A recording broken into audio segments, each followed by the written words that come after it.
Hey there, guys. It's Kay. It's been a very long while, but I'm dropping in to kind of give you guys like an update on what's been going on with me these past few months.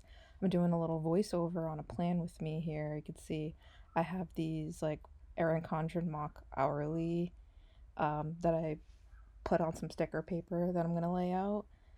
So this will be a weekly plan with me with a few months of catch up with me.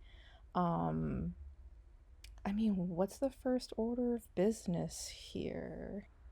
I guess let's talk about work. What am I doing for work? Um, the answer is nothing, actually. I got laid off from my job back in the spring.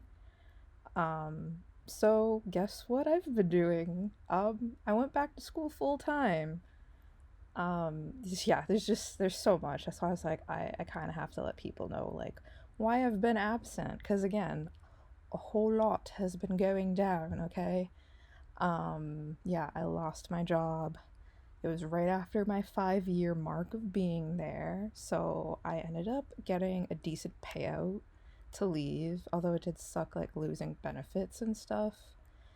The unfortunate thing was I was actually kind of already planning to leave because that job was making me miserable. I was having a lot of like mental health problems, which is another reason I've been absent from YouTube.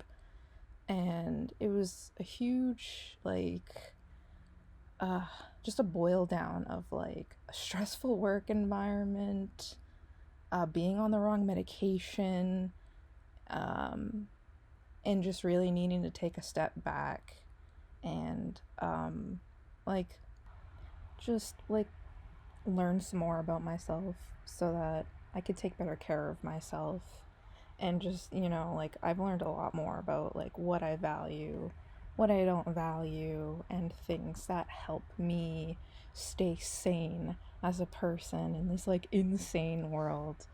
Um Luckily one of those things is planning. Um Helps me a lot even though again I'm not great at it. I think I've gotten better at it. I think that having so much experience and experimentation with it, especially over the past few months that I haven't been on YouTube, where there's no pressure to like conform to any of the trends or whatever. I've really kind of figured out um, like what works for me and what doesn't. Like I'm not gonna like hop on and announce like all my diagnoses and things, but I was being treated for one mental health problem when in reality a lot of the issues that I was experiencing are from a completely different problem. Well, they're related and they're often comorbid, but I was being given one type of medication um, that like especially over time wasn't helping me, and now I'm on a completely different type of medication that actually helps me and gives the desired outcome of the original medications, and therefore I have an increase in my executive functioning, which is due to being properly medicated, as well as having gone through weekly therapy to like gain skills and insights into things that should help me, shouldn't help me, things I like and that I dislike, and what I want out of my life, and how to try to implement that, but in like very tiny baby steps. One of the problems I had when I was on YouTube was that I was always comparing myself to other planners. And I've definitely realized like you can't do that because people plan, they use different formats, they have different styles, and overall it's because people have different needs.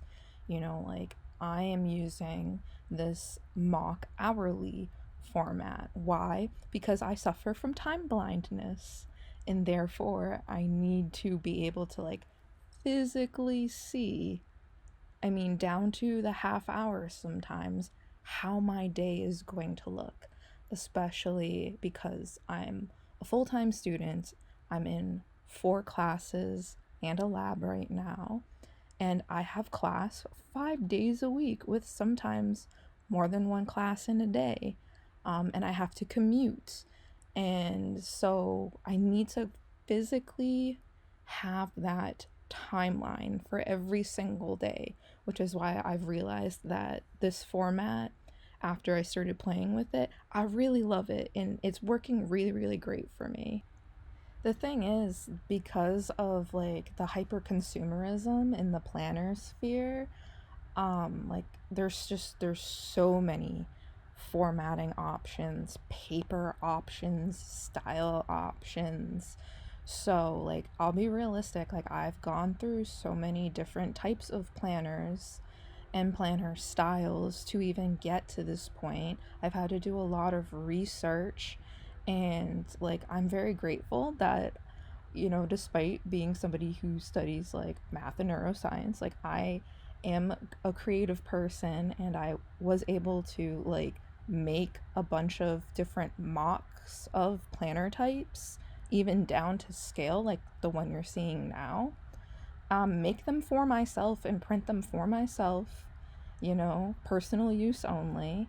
Um, and be able to try them out low cost without having to spend so much money on planners, which I think is just like another problem I saw when I was on YouTube, on the planner side of YouTube a lot, was just people constantly buying new planners and new stickers and this new fountain pens and new highlighters and markers, and there's just a point where it's genuinely so overwhelming.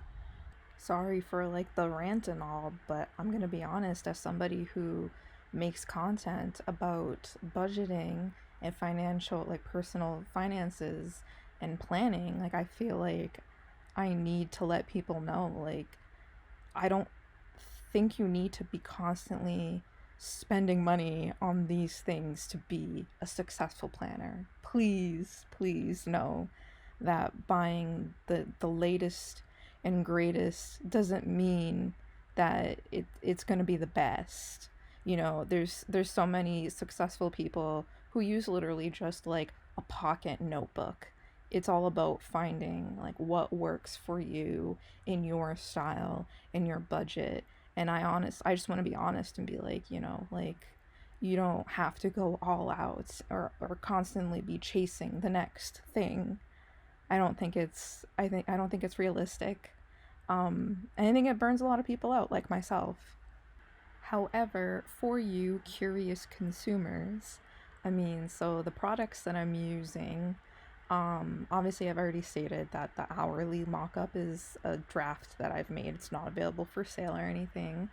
The washies that I'm using are washies that that I've collected like last year. I believe they're simply gilded ones. The dates, like the days of the week stickers, are ones that I made, like on like Adobe Illustrator with various fonts, added an outline, sent it to Silhouette, cut them out myself. And that saves a ton of money on stickers if you can afford the startup cost of a Silhouette. I do recommend getting one for yourself. And then these date numbers that I'm using are actually, I believe they're from like an old Fern Creek Stickers A5 Daily Duo kit, and I've had them probably for almost a couple years now because I was using a Daily Duo quite a while ago. It was actually a mock Daily Duo that I had made for myself and realized that there's just too much space on that for me. Yeah, honestly, again, coming back to this hourly format, I think it's really perfect for me right now. Going down to, even like I said, getting down to the half hour mark. These boxes that I'm adding right now are like denoting my the start of my class times. And I'm even being cute here, which I wasn't really doing before, but I'm color coordinating them so that I make sure that the same classes, like as they're placed throughout the week, are the same color. Um, and the boxes are nothing special. They're just like ye old Happy Planner colorful boxes from a Happy Planner book I probably bought like 4 years ago at this point when I first started getting Happy Planner products. I think that was like during the beginning of the pandemic, 2020. So again, yeah, like I'm not even really buying like new planner stuff personally. I am trying to use what I have, make it work for me. Because I do, again, like I was over consuming before, and therefore I have a very large collection of supplies. I mean, you saw my washi drawers earlier. I did get a lot of those like on like sales and clearances. Um, so again, like if you really want to go out on things, like you can do it responsibly, but you are gonna have to put a lot of effort into like checking and waiting for sales and things like that. So yeah, I'm placing these boxes down for my class start times. Like I said, I'm in 4 classes right now. I do have a lab, but I don't put an extra box down for the lab because it overlaps with the lecture time, sort of. So I didn't really feel a need to do that, both stylistically and whatnot. I also don't use like boxes or anything to mark out my travel time, but I do need to account for that like mentally. And oh boy, okay, so I pulled out this custom Happy Planner book, the Oops All Icons, in case you guys didn't know, like the Captain Crunch, like Oops All Berries. That's what I named that book after. I felt like I needed to explain that, but for some reason felt the need to like rip out all of my icons and put them in that little book. But I added these little walking icons to remind myself to go to the gym twice this week, which is a goal of mine. And if you want to help me hit the goal of re-hitting 1,000 subs, please help me out. Please like and subscribe and do all the YouTube things. I hope I see you again in another video. Peace out.